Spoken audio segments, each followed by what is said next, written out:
All right, everybody, we'll kick it off. Welcome back to another school year. I'm sure you're all excited to kiss summer goodbye and have another fresh start with some new students. So today's webinar, as you know, is all about financial planning for public school employees. We'll make this quick because I know everybody's got other things to do, and this is a very busy time of year.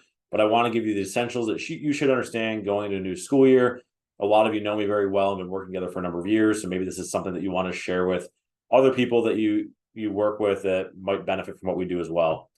So the way that any public school employee needs to approach their retirement is a little bit different than what we see with some of your friends that maybe don't have the same benefits as you. So your retirement plan has three legs. So we have our cheesy three-legged stool here, which I think illustrates the purpose nicely. So we have Social Security, which pretty much everybody's going to have. We have your New York State pension, which is the big differentiating factor for you. And we have personal savings, which is usually in the form of a 403b, Roth IRA, or anything else that you've decided to do. The pension plan being the big differentiator for you. You're very fortunate if you are, a career teacher, a career educator that's doing it for 30 plus years. You're going to have a significant pension that's going to be probably almost enough to live on, but not quite.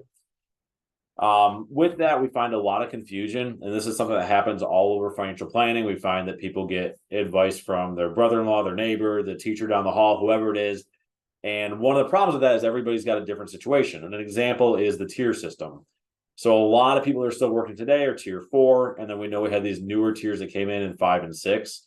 I don't need to read the screen to you, you can kind of see it, but again, anyone after 2012 falls into tier 6, and the big difference there is they are going to pay in for their entire career, whereas tier 4 only pays in for 10 years, and they can't retire until 63 instead of the traditional 55 with 30 years in.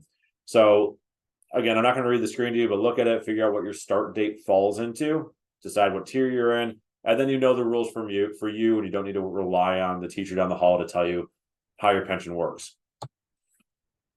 On the other side of it, so a lot of you watching this are very young, and you've got a lot of ways to go to retirement. Some of you are on the other end of that, and you're getting closer to retirement. But keep in mind that when you do retire, it's not as simple as just one option. You have several options with your New York State pension when you go to claim.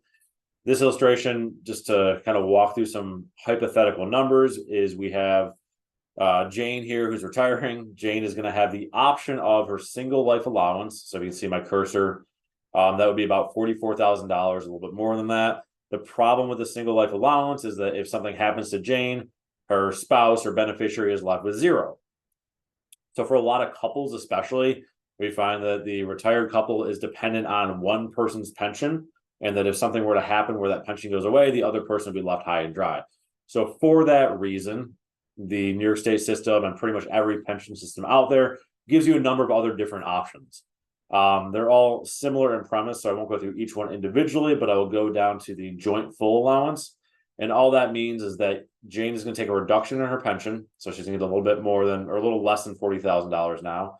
So about a $4,000 reduction or $5,000 reduction.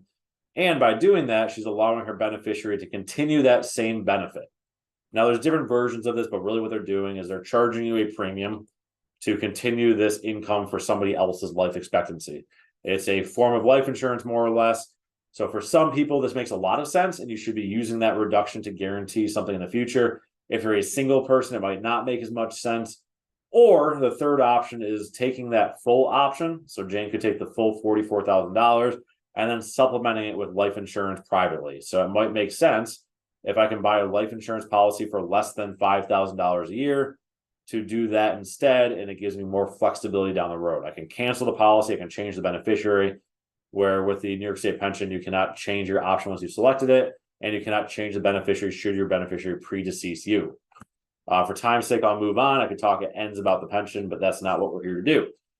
Social Security. A lot of people don't understand this until they get later in life and start to claim it.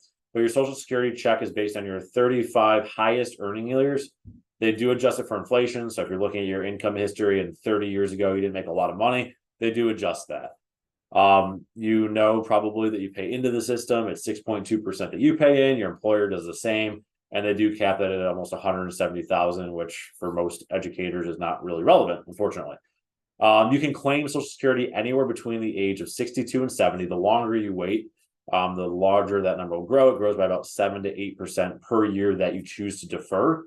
And this is kind of the first planning struggle for a lot of teachers. If you're retiring at age 55 with 30 years in because you're tier 4, you've got 7 years before you can even claim Social Security.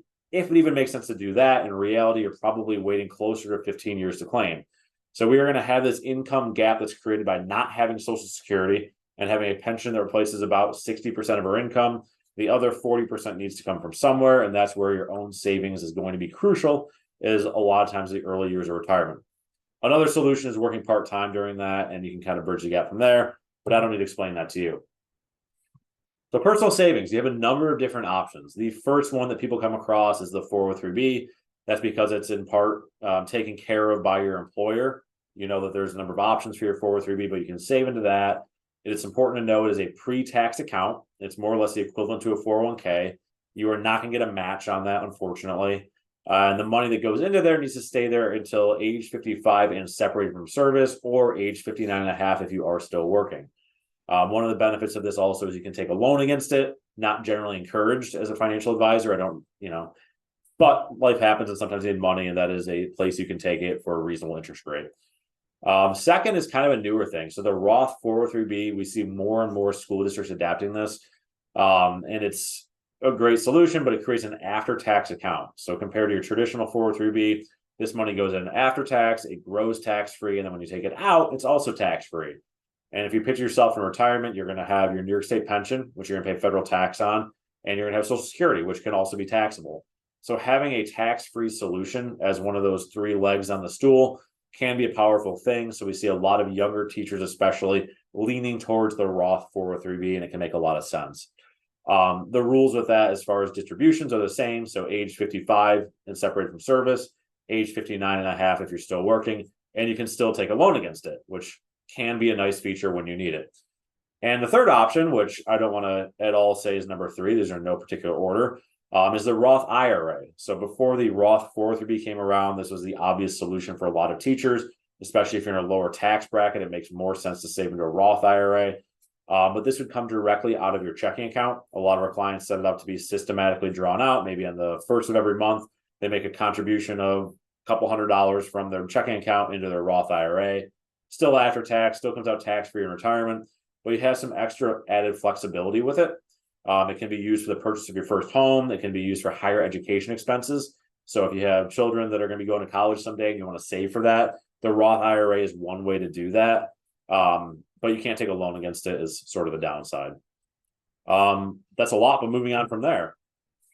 Back to the 403b. So most of you guys know this already, but you have several options that you can choose to use for your 403b. This is a sample provider list. I stole this from the Webster CSD.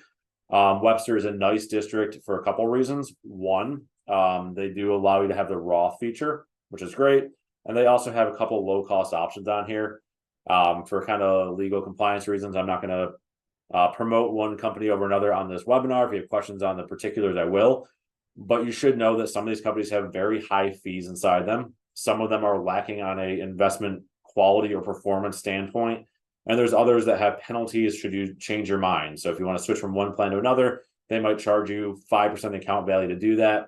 So be very careful which option you choose. If you are already in a 403b and you're not sure if it's the right one for you, you can switch. I would probably encourage it if you're an expensive one. But getting into a plan that has relatively low fees, that has good account performance, and all those fun things are important. On top of that, we want to make sure that we have a relationship with an advisor that's going to service it well and help you with other financial planning needs.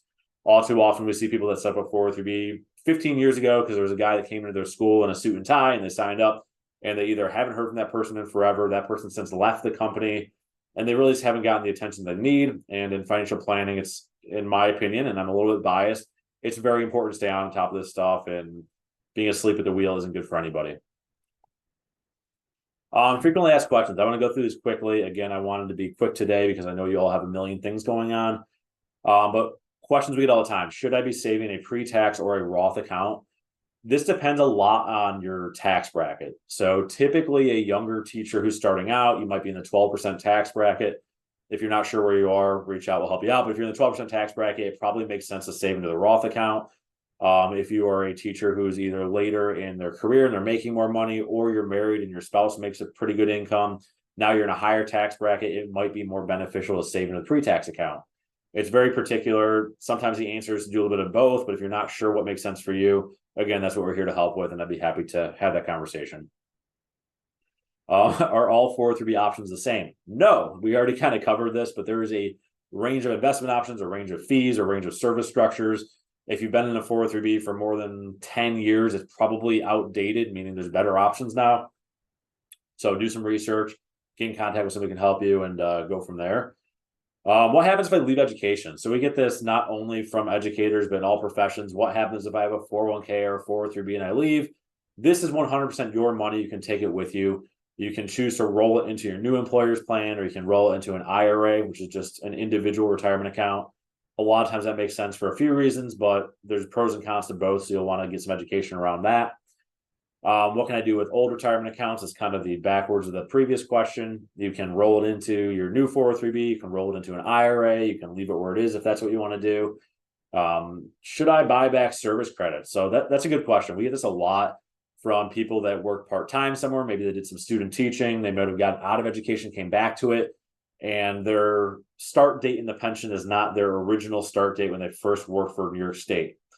So buying back service credits can do a few things. One, it gets you more service credits, which on its own gets you a larger pension. It gets you more service credits, which could mean that you get to your 30 years sooner and you can actually retire sooner and younger, which is cool.